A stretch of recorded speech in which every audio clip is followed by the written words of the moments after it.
Tak boleh pun login kalam. Kalam? Macam mana nak akses kalam? Kita kena buka kalam ke? Untuk apa?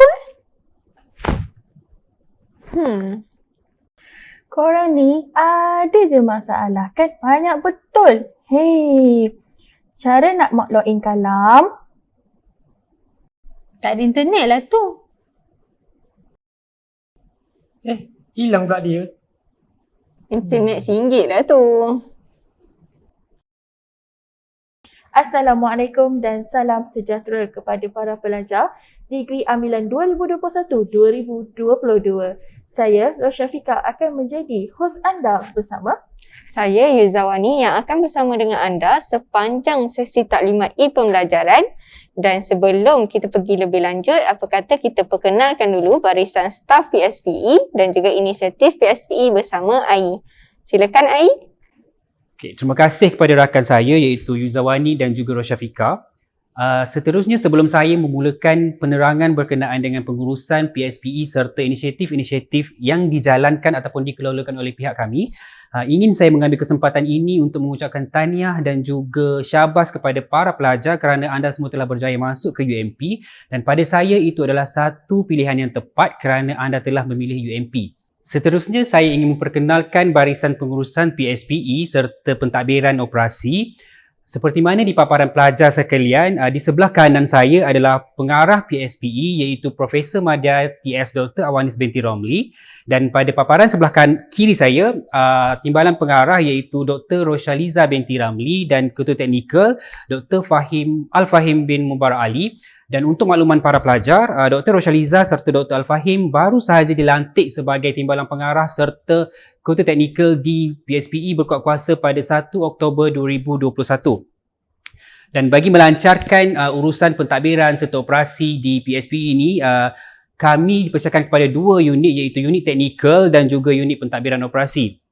Seterusnya, saya akan menerangkan berkenaan dengan inisiatif-inisiatif yang dijalankan di bawah PSPE. Seperti mana di paparan pelajar sekarang, yang pertama adalah sistem ataupun pelantar kalam di mana pelantar ini akan digunakan oleh para pelajar sepanjang pengajian pelajar di Universiti Malaysia Pahang ini. Yang kedua adalah sistem UDAS di mana sistem ini akan digunakan oleh para pelajar untuk kegunaan peperiksaan akhir semester, pertengahan semester, kuis dan juga assessment lain oleh para pensyarah. Seterusnya adalah pelantar ataupun platform tinta di mana platform ini para pelajar boleh mengakses kursus-kursus yang ditawarkan di Universiti Malaysia Pahang. Inisiatif yang keempat adalah modular course ataupun lebih dikenali sebagai MOOC di mana kursus-kursus di UMP ditawarkan kepada para pelajar UMP sendiri serta dibuka kepada para pelajar di luar UMP. Dan seterusnya bagi inisiatif yang kelima ialah modul credential dan yang keenam adalah global classroom. Bagi global classroom, ianya adalah satu sistem di mana pengajaran ataupun pembelajaran dua hala di antara Universiti Malaysia Pahang dan juga rakan kerjasama di luar negara. Sebelum saya serahkan sesi berikutnya kepada rakan PSP saya iaitu Rus dan juga Yuza, ingin saya ingatkan kepada para pelajar untuk terus bersama kami sehingga ke akhir slot kerana pihak PSPE ada menawarkan hadiah-hadiah yang menarik bagi pelajar yang menjawab kuis-kuis yang disediakan oleh pihak kami dengan betul. Terima kasih Ai atas perkongsian mengenai PSPE sebentar tadi. Okey, Yuza, tahu tak PSPE juga ada menyediakan kemudahan fasiliti sebenarnya? Ya, betul. Suka untuk saya wawarkan kepada para pelajar yang kita ada sediakan Global Classroom dan juga iStudio di Pekan dan yang terbaru kita ada Island di Gambang dan insya-Allah sekiranya pihak universiti telah benarkan kita secara fizikal, saya menjemput semua para pelajar untuk datang kepada learning space PSPE kerana saya rasa cukup kondusif untuk study kan. Ya betul. Okey, seterusnya kita akan beralih kepada pengarah PSPE sendiri iaitu Profesor Madya Teknologis Dr. Awanis untuk menerangkan lebih lanjut berkaitan ekosistem e-pembelajaran di UMP. Silakan Doktor. Okey, saya adalah Dr. Awanis dan merupakan pengarah di Pusat Sumber Pengajaran dan E-Pembelajaran UMP. Dan tibalah masanya untuk saya terangkan dengan lebih detail berkenaan dengan ekosistem e-pembelajaran di UMP. E-pembelajaran di UMP kita bahagikan kepada 3 komponen utama, iaitu satu adalah pengajaran dan pembelajaran. Yang kedua adalah berkenaan dengan pentaksiran dan yang ketiga adalah pelaporan ataupun dikenali sebagai e-portfolio. Apa itu PNP, pengajaran dan pembelajaran? Yang ini adalah merupakan bagaimana pelajar berinteraksi dengan pensyarah, belajar dengan pensyarah di dalam talian, okey, iaitu kita menggunakan platform Kalam. Apa itu pula pentaksiran? Pentaksiran adalah merupakan bentuk assessment ataupun ujian, ada kuis, ada projek, dan pentaksiran ini akan berlaku di dalam platform UDAS. Dan apa itu pelaporan? Pelaporan pula merupakan e-portfolio pelajar. E-portfolio pelajar adalah merupakan satu platform di mana pelajar akan menyimpan semua pelajar punya assignment, pelajar punya markah peperiksaan di dalam satu platform supaya dari sana nanti, daripada e-portfolio ni nanti, bila pelajar nak minta kerja nanti, nak pergi kepada latihan industri, industri boleh, bos-bos di industri boleh check di dekat you all punya e-portfolio betapa bagusnya pelajar UMP ni.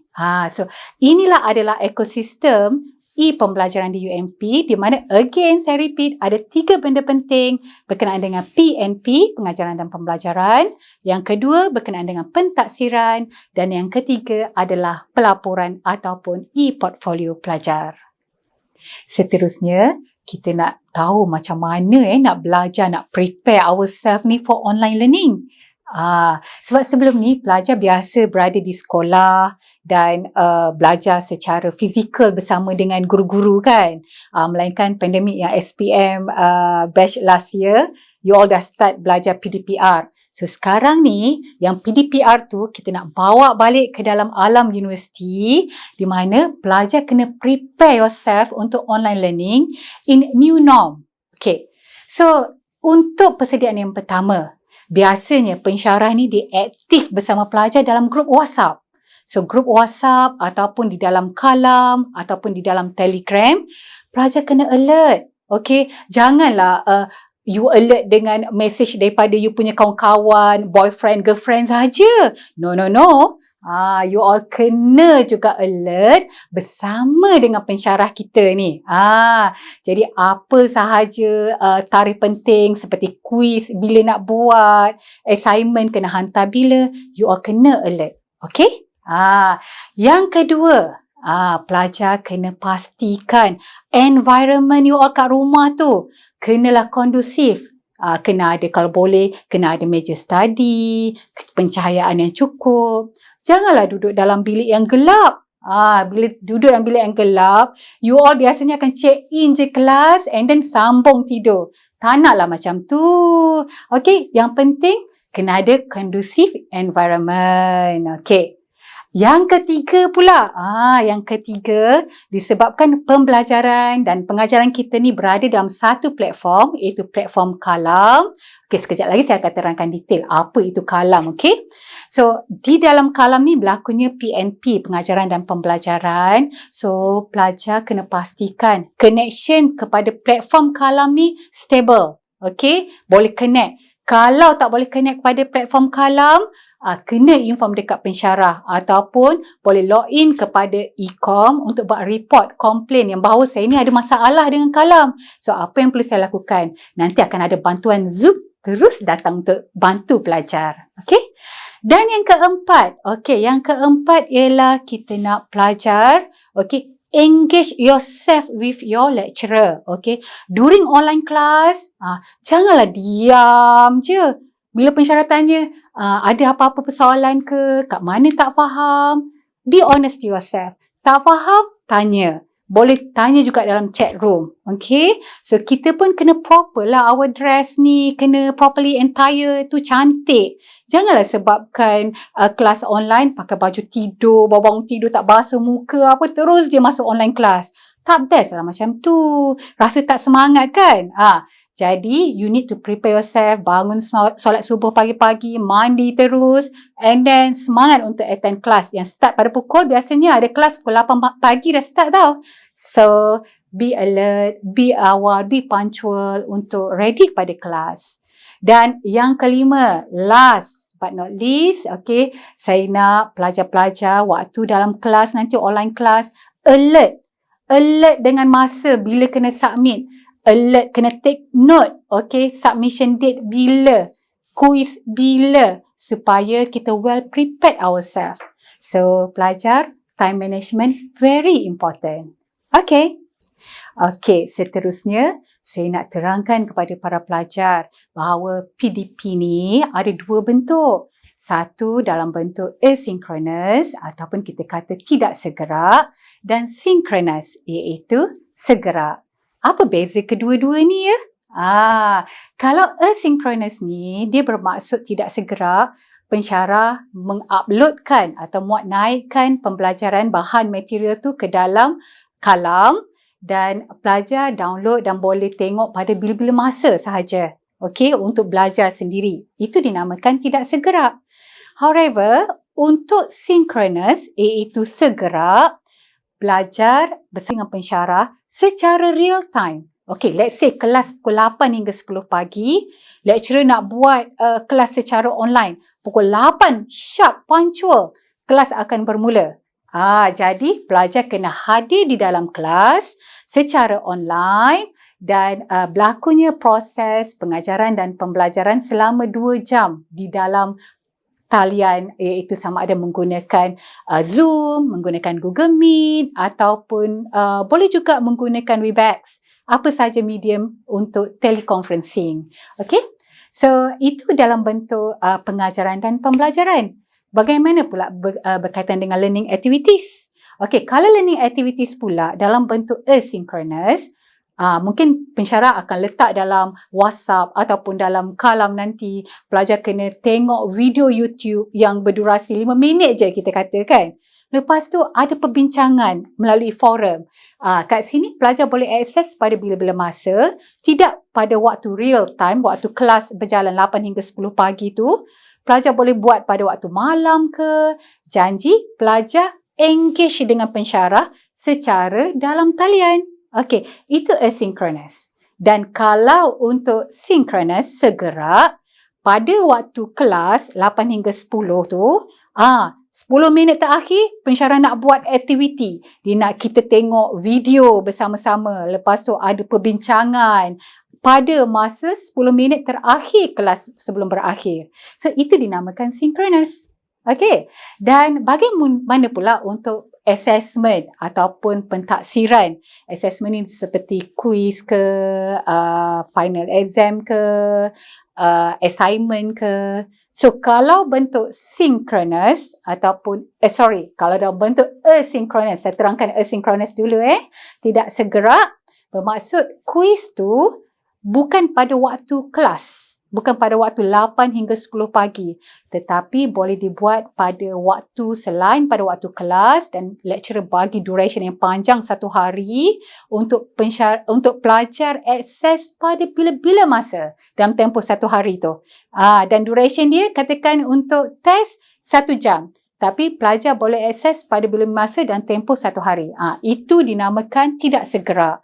Manakala kalau untuk segera pula, pensyarah menetapkan pada waktu kelas 8 hingga 10 pagi ni kita nak buat test. Jadi pelajar dan tempoh 8 hingga 10 pagi akan duduk peperiksaan dan akan menjawab dan akan submit dalam tempoh 2 jam secara dalam talian. Okey, jelas? So, itu sahaja untuk PDPDT, okey, pengajaran dan pembelajaran dalam talian yang dimaksudkan dengan segera dan tidak segera. Terima kasih. Hai korang semua. Okay, selamat datang ke UMP.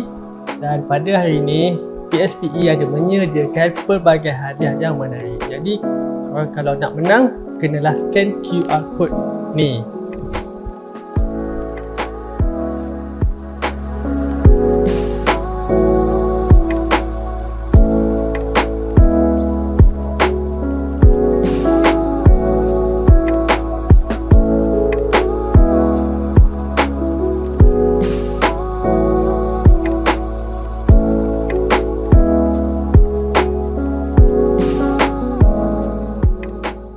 Ha, Abang Iqbal dah bagi tahu kan pasal kuis yang diajarkan oleh pihak kami.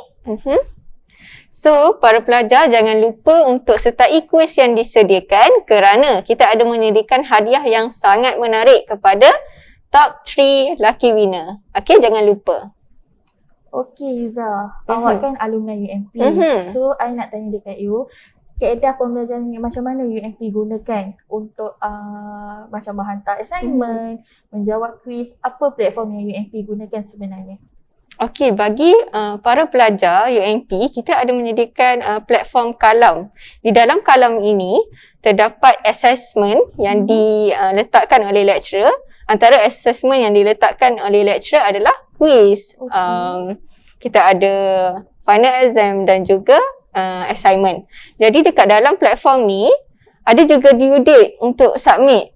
Jadi platform ini sangatlah penting kerana menentukan markah kepada para pelajar. Pointer penting kan?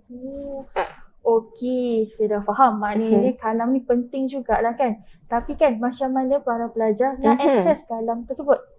Okey, untuk soalan tu kita ajukan kepada Prof. Dr. Awanis. Sebelum tu saya nak galakkan kepada semua pelajar untuk sama-sama kita akses Kalam, platform Kalam, untuk sama-sama kita explore macam mana nak guna Kalam. Okey, kita teruskan bersama Prof. Dr. Awanis. Jom kita lihat. Okey, saya demo sikit kita nak masuk Kalam. Pelajar boleh menggunakan username dan password yang sama macam e-com. Okey, kata kunci username dan password sama macam e-com. So dalam kes ini, okey saya key in saya punya dulu ya. Nama saya Awanis dan password saya sama macam e-com. Alright.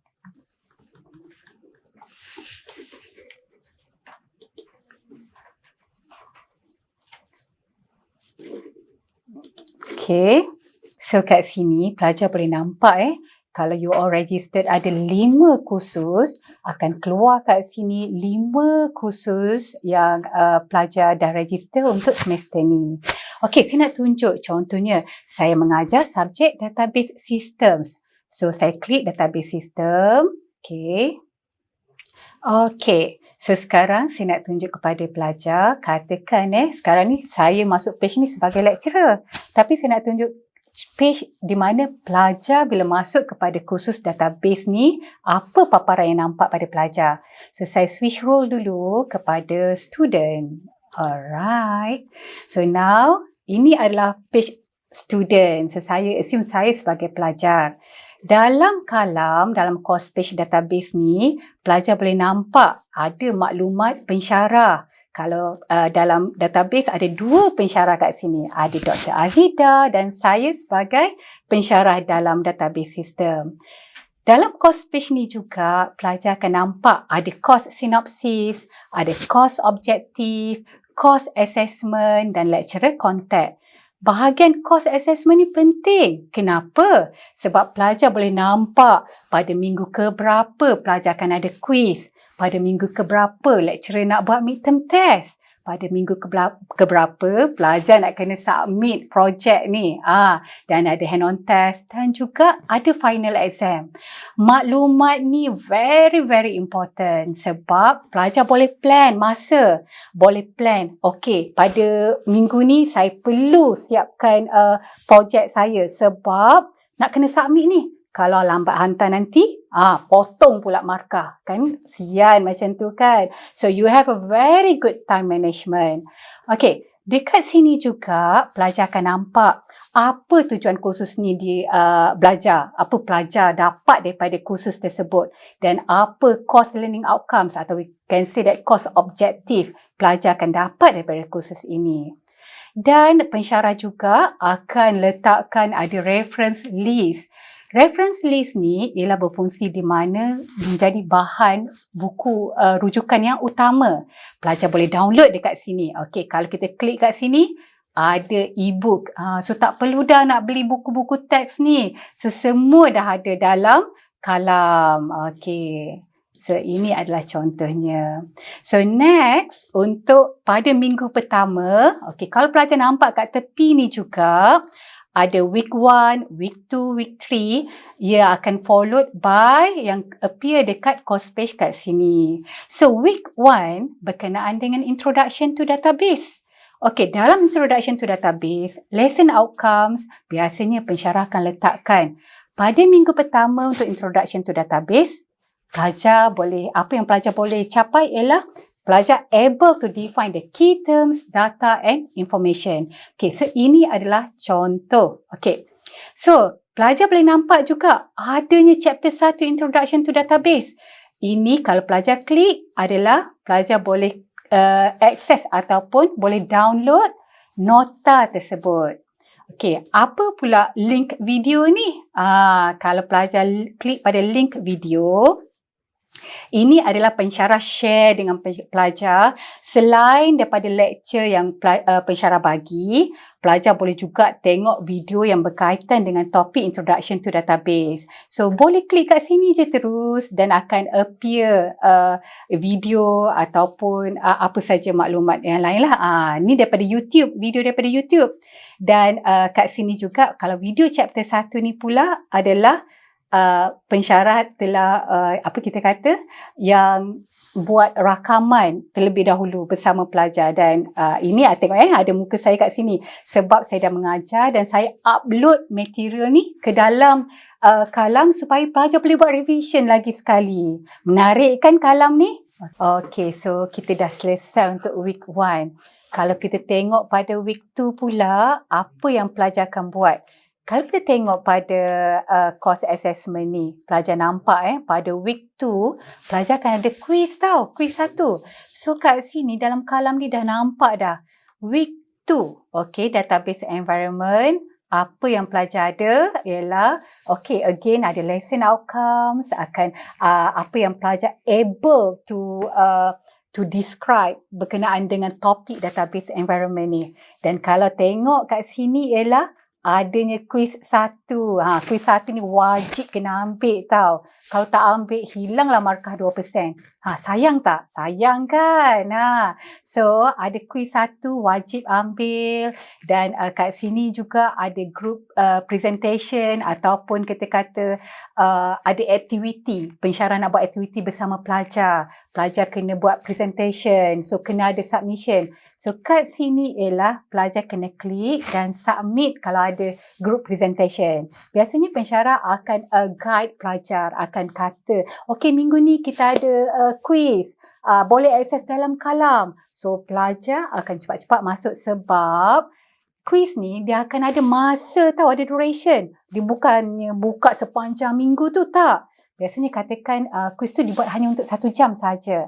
So dia buka pada pukul 10, habis pukul 11 pagi. Katakan 10 pagi sampai 11 pagi. So dalam tempoh 1 jam ni, pelajar kena akses pada tempoh 1 jam dan kuis tu mungkin 10 minit je.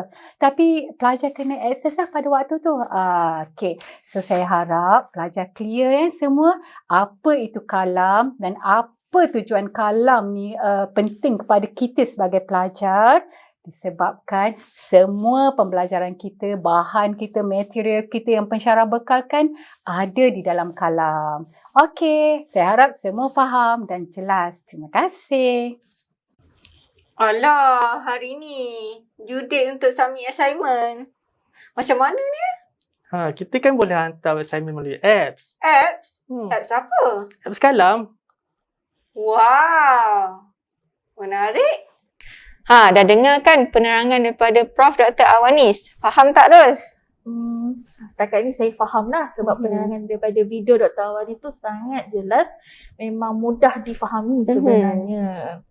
Dan daripada situ saya dapat tahu yang kalam ni memang penting lah sepanjang kita belajar dekat UMP ni sebenarnya kan, betul? Sangat betul kerana sepanjang pembelajaran kita akan guna platform kalam. Okay.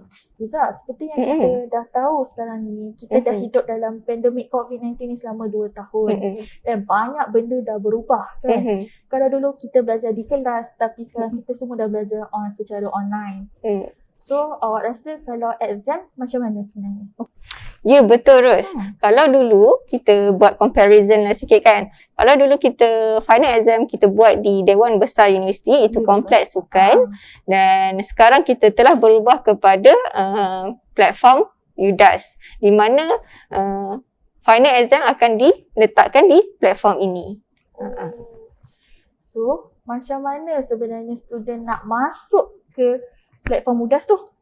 Yang tu kita ajukan juga soalan kepada Prof. Dr. Awanis. Jom kita saksikan. Mari kita saksikan. Okey, UDAS ni sebenarnya satu platform baru. Ramai yang tak tahu berkenaan dengan UDAS ni juga. Okey, let me explain what is UDAS. UDAS is stand for UMP Digital Assessment System. So, apa tu UMP Digital Assessment System ni kan? So, UMP Digital Assessment System ataupun UDAS adalah merupakan satu platform di mana peperiksaan kita kata midterm test, hand-on test ataupun final exam, lebih dikenali sebagai assessment, akan dibuat di dalam UDAS. So, bagaimana kita nak login kepada UDAS? So, UDAS ni, dia punya URL dia adalah udas.ump.edu.my. Kan kat sini kan nampak kan ada username and password. Again, username and password sama je macam Kalam dan juga Ecom. Okey, sekarang pelajar dah masuk dalam course page untuk final exam database system. Okey, so dalam database system ni ada course information, okey, course assessment, semua yang maklumat yang ada dalam Kalam ada lagi dalam UDAS supaya boleh bagi recap kepada pelajar apa itu database system. Tapi utamanya UDAS ni ialah kita nak pergi kepada final exam ataupun midterm test kalau pensyarah dia buat midterm test. Tempat untuk assessment. Okey. Sekarang kalau pelajar tengok final exam ni kan, ada maklumat bila tarikh final exam, apa keperluan yang perlu ada untuk final exam dan juga apa yang pelajar perlu buat. Okey, sekarang ni kan, waktu final exam, benda yang wajib kena buat adalah kena fill in the integrity declaration form. So, kalau pelajar klik pada Integrity Declaration Form, akan keluar satu form. Okay, kalau tengok kat sini, sorry midterm test tu samalah. Sama ada midterm test ke final exam, wajib kena isi Integrity Declaration Form. Apa tujuan? Kenapa kita kena isi Integrity Form ni? Sebab ini adalah aku janji antara pelajar dengan universiti bahawa sesungguhnya saya tak akan meniru. Dan katakan kalau pelajar meniru dengan kawan soalan ataupun jawapan awak sebiji-sebijan sama. Okey. Apa balasan yang pelajar akan dapat? Pelajar akan dikenakan tindakan tata tertib daripada universiti. Tindakan tata tertib 1. Dan juga pelajar akan dapat markah adalah kosong, sifar. So jangan meniru. No cheating. Jujur dan ikhlas bahawa kita ni pelajar, kita nak buat yang terbaik. Kita dah belajar, kita tahu kemampuan kita kat mana dan jawablah dengan jujur. Okey, so pelajar dah isi integrity form, dah submit. So sekarang kita back balik kepada page database system kita ni. Dalam database system ni pelajar akan nampak ada online monitoring system. Apa pula tu? So online monitoring ni ialah pelajar kena ada MS Teams. Okey. Kadang-kadang ada pensyarah dia tak nak pun monitor pelajar buat secara online, nak suruh on video.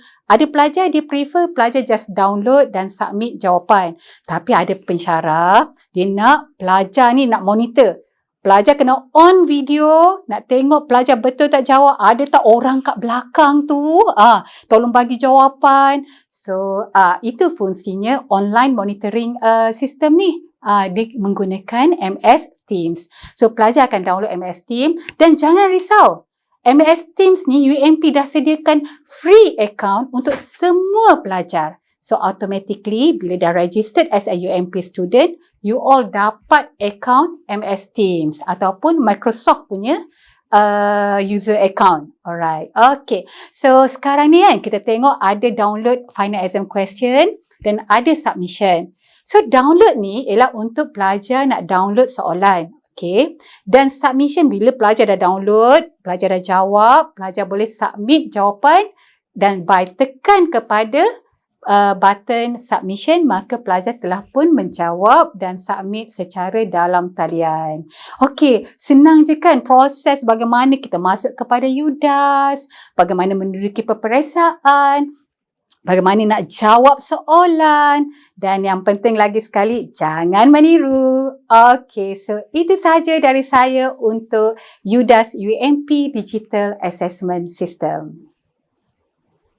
Terima kasih Dr. Awanis atas penerangan berkaitan dengan platform Kalam dan juga UDAS. Dan saya pasti setiap kali intake pasti ada masalah berkaitan dengan Kalam. Macam mana nak akses Kalam, ada masalah berkaitan dengan UDAS dan macam mana pihak universiti menangani masalah para pelajar. Okey, yang tu betul Yuza. Kita setiap semester kita akan terima aduan daripada para pelajar berkenaan cara nak login, terlupa password, semua tu lah. Okey, sekiranya para pelajar mengalami masalah tersebut, para pelajar boleh membuat aduan di ICCS. So Yuza, cuba you teka macam mana nak buat aduan di ICCS? Macam mana tu ya? Kalau macam tu kita tanya Prof. Dr. Awanis dulu lah. Boleh? Okey, mari kita lihat VT. Kalau saya ada masalah berkaitan dengan Kalam, dekat mana saya nak laporkan semua tu? Saya tak boleh login Kalam ataupun tiba-tiba saya jawab kuis ni hang. PC saya hang ataupun network saya down. Macam mana boleh tak saya duduk balik ambil kuis tersebut kan? So report untuk kalau ada masalah dengan Kalam, apa yang pelajar perlu lakukan adalah pelajar kena login to Ecom, okay? Type dulu www.ump.edu.my ni, login to Ecom, okay? Kita masuk pada Ecom. Maaf lambat sikit di loading ni. Okay. Okay, kat sini dekat Ecom login ni, pelajar perlu pastikan ianya di bawah kategori student lah. Kalau saya staff lah. So saya key in nama saya, Awanis again, dan my password. Password kat sini sama dengan password dalam Kalam tadi. Okay, so Ecom, Kalam, ataupun next saya akan terangkan berkenaan dengan UDAS. Password, username ni adalah sama. Jangan risau. Ingat satu je, boleh ingat ketiga-tiga platform yang lain. Okay? Okay, so kita masuk pada login.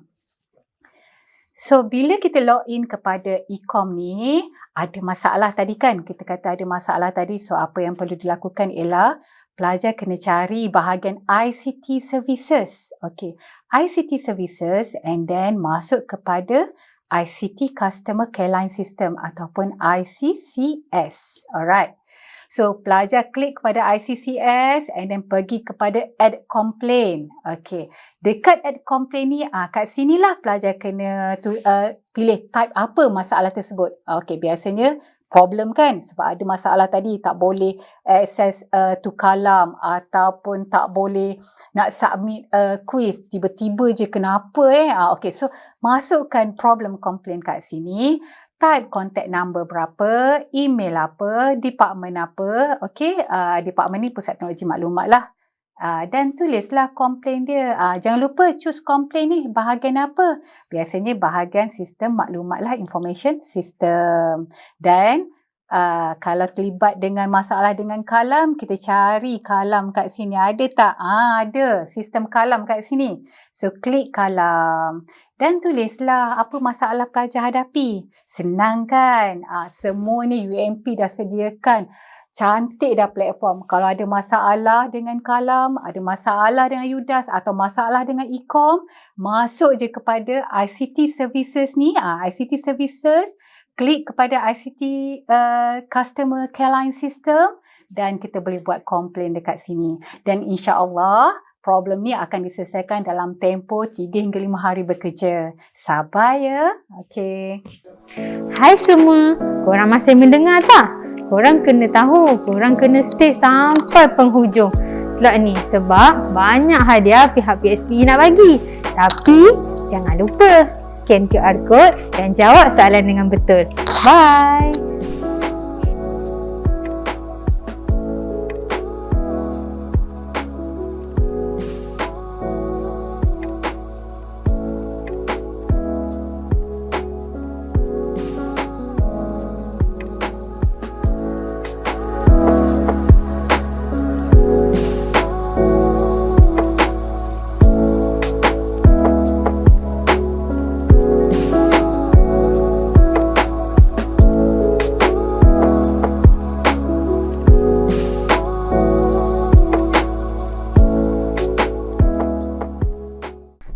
para pelajar dapat memahami dan mengetahui cara-cara untuk membuat aduan di ICCS seperti yang telah ditunjukkan oleh Profesor Madya Dr. Awanis tadi. Iza, you tahu tak, kita sebenarnya dah hampir ke penutup slot e-pembelajaran pada kali ini tau. Oh, dah nak habis ya? Ya, betul. Okey, untuk para pelajar, saya ucapkan ribuan terima kasih kerana bersama dengan kami sepanjang sesi taklimat e-pembelajaran, dan saya juga nak ucapkan selamat maju jaya kepada semua pelajar. Okey, sebelum kita akhiri untuk kali ini, saya mewakili pihak PSPE ingin memohon maaf sekiranya pihak kami ada terkasar bahasa ataupun tersalah susun kata.